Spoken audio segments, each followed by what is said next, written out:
It started to happen gradually. I would walk into a room and say something, and no one would notice. I would say, "Turn the TV down, please," and nothing would happen. So I would get louder. "Turn the TV down, please." Finally, I would have to go over and turn the TV down myself. And then I started to notice it elsewhere. My husband and I had been at a party for about 3 hours, and I was ready to go.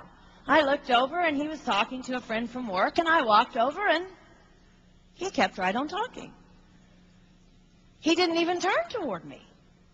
That's when I started to put it together. He can't see me. I'm invisible. I'm invisible.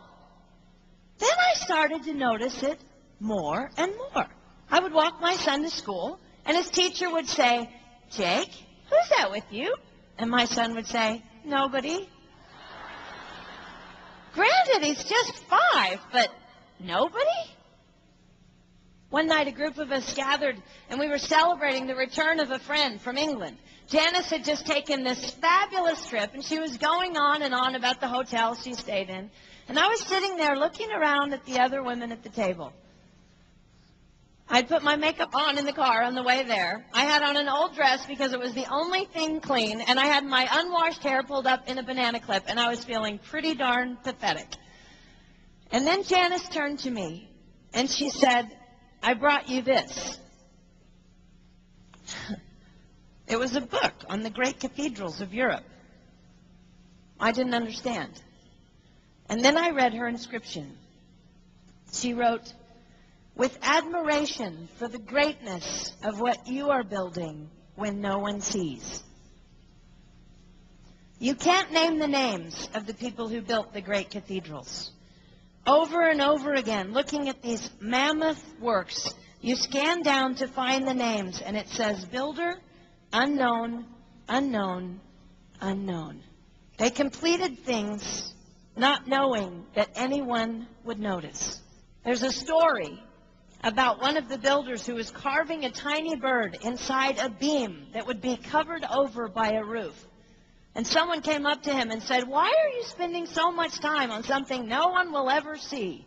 And it's reported that the builder replied, "Because God sees." They trusted that God saw everything. They gave their whole lives for a work, a mammoth work, they would never see finished. They showed up day after day. Some of these cathedrals took over 100 years to build.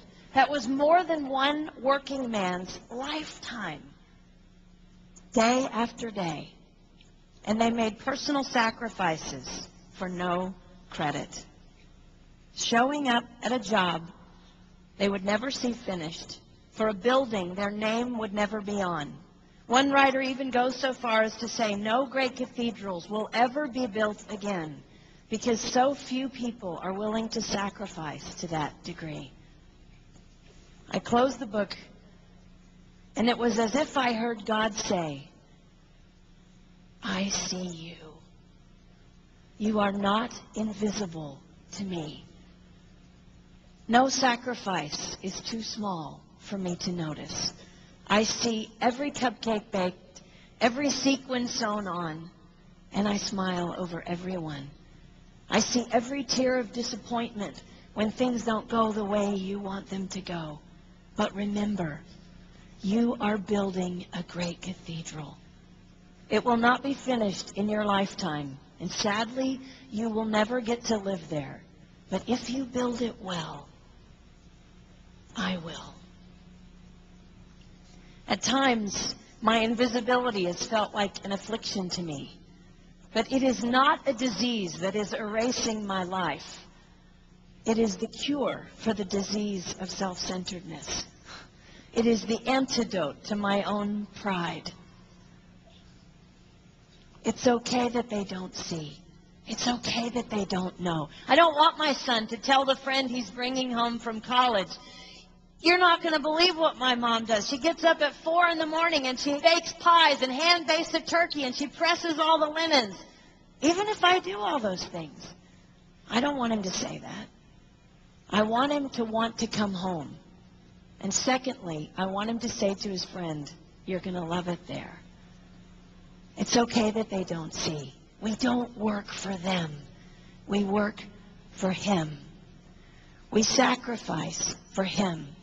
They will never see. Not if we do it right. Not if we do it well.